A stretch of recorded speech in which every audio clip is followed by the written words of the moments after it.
Bonjour à tous et bienvenue dans ce premier épisode de C-Review.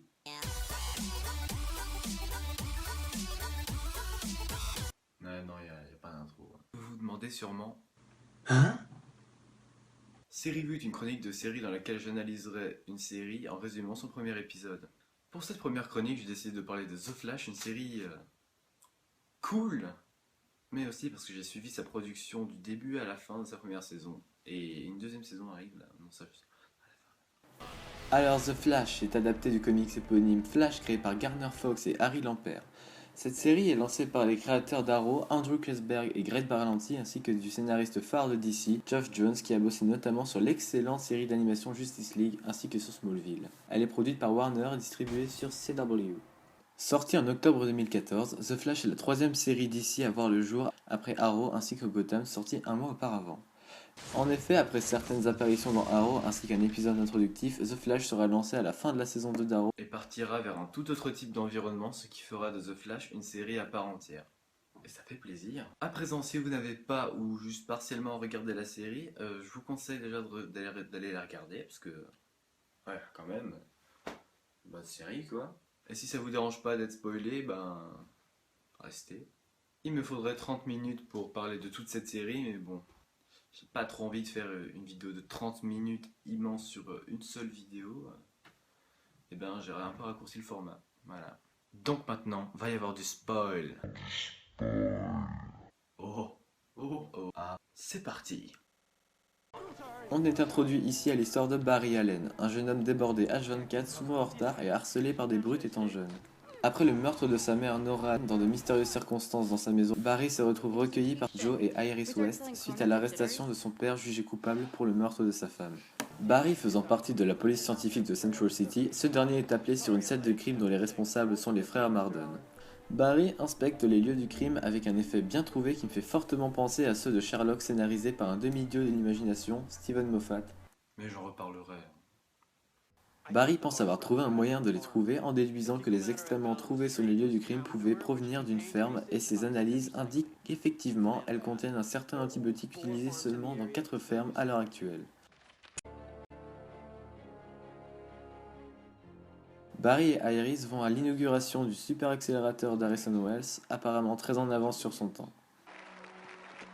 Iris se fait voler son ordi par un gars qui passait par là et Barry part à sa poursuite avant de se prendre un computer headshot punch, le mettant KO. Le délinquant continue sa poursuite et est arrêté par Eddie.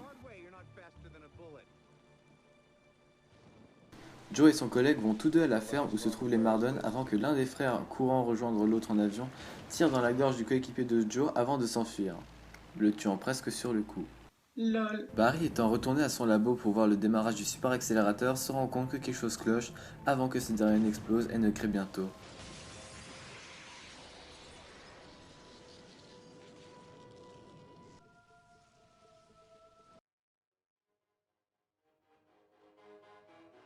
Après 9 mois dans le coma sur la période de gestation d'une femme, Barry se réveille alors à Starlab en un éclair. C'est alors qu'on fait la connaissance de Cisco Ramon, un petit génie d'inventeur plus, le docteur Caitlin Snow, gentil mais attristé par la mort de son fiancé dans l'accélérateur de particules, ainsi que Harrison Wells. Normal. C'est comme si un jour tu tombais dans le coma et plusieurs années après tu te réveilles et devant toi bah t'as le président du monde.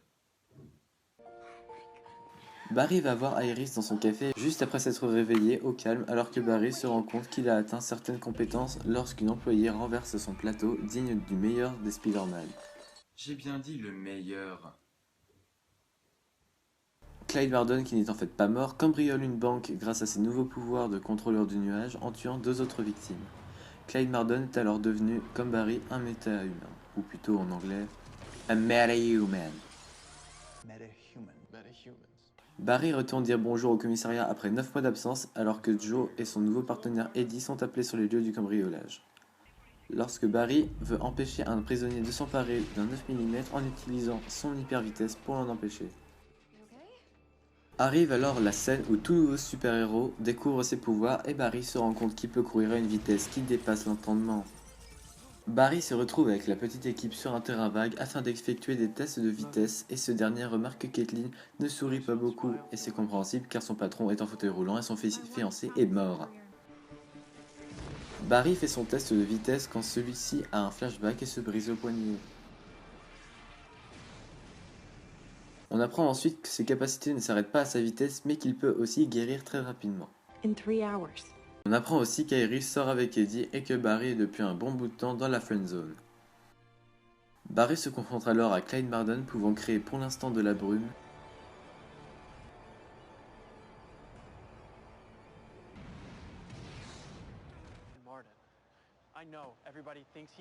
et le dit à Joe quand celui-ci dit qu'il ne peut pas être là de la même manière que l'éclair qu'il avait vu chez Barry le soir de l'assassinat de sa mère. Wells le défonce également parce qu'il veut jouer au héros. You're just a young man who was struck by lightning. Barry, alors un peu perdu, rend visite à Oliver pour lui demander certaines What choses. if I'm not a hero? What if I'm just some guy who was struck by lightning? I don't think that bolt of lightning struck you, Barry. I think it chose you. Et ce dernier lui conseille son propre conseil, c'est-à-dire de porter un masque. Barry demande à Cisco et Caitlin de l'aider à choper Marden, ce à quoi Cisco répond. I have something that might help. Elle lui présente une combinaison résistante à son hyper vitesse qui va devenir bientôt l'habit principal du Flash. High velocity speeds. It has built-in sensors so we can track your vitals and stay in contact with you from here. Thanks. Marden s'est réfugié dans une ferme où sont sur place Joe et Eddie.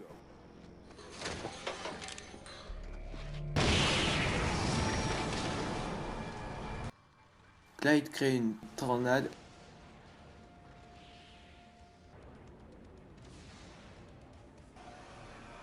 et Barry arrive à réduire la tornade à néant en tournant dans le sens inverse de la tornade.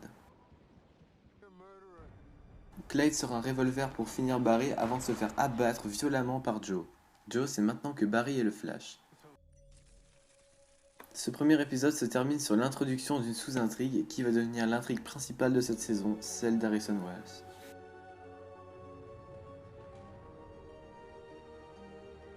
Alors d'abord, il faut savoir que CW a lancé la production d'une saison 2 pour octobre 2015, donc il y a déjà un trailer qui est en cours, enfin disponible. 15 et la saison 1 est à peu près 96% sur Rotten Tomatoes, ce qui n'est pas rien. L'esthétique de cette série se rapproche de celle d'Arrow mais reste néanmoins relativement moins violente en faisant une série tout public, mais certaines incohérences scénaristiques m'ont souvent fait facepalmer, comme les fameuses inventions de Cisco Ramon. Alors en gros, à chaque fois ou presque qu'un méta-humain utilise un pouvoir ingérable, Wells et Cisco vont systématiquement fabriquer en 5 minutes montre en main un objet entièrement high-tech en métal capable de tout contrer en claquant des doigts. Là encore, on peut se dire, ok, ils sont vraiment très forts, ça va. Mais si on parle pas de voyage dans le temps, ce scénario tient relativement la route. La série se veut plus légère qu'Arrow, préférant le rire et l'humour à l'ombre et aux dilemmes moraux. Les acteurs sont justes et les émotions sont très bien retranscrites à travers les personnages. Les scènes d'action sont sympathiques à voir et les effets spéciaux sont corrects. Le Flash n'a rien à envier à son prédécesseur, malgré une routine assez présente en début de série, mais le reste rattrape à peu près tout. Chaque épisode ou presque vaut son pesant de cacahuètes. C'est une série sympa, qui ne vous prendra pas la tête avec un message philosophique ou quoi que ce soit d'autre, et on ne demande pas plus d'une série comme celle-là. Donc en clair, je vous la conseille à tous, sauf si vous n'êtes pas trop super-héros ou que vous n'aimez pas les séries relativement simples. Juice.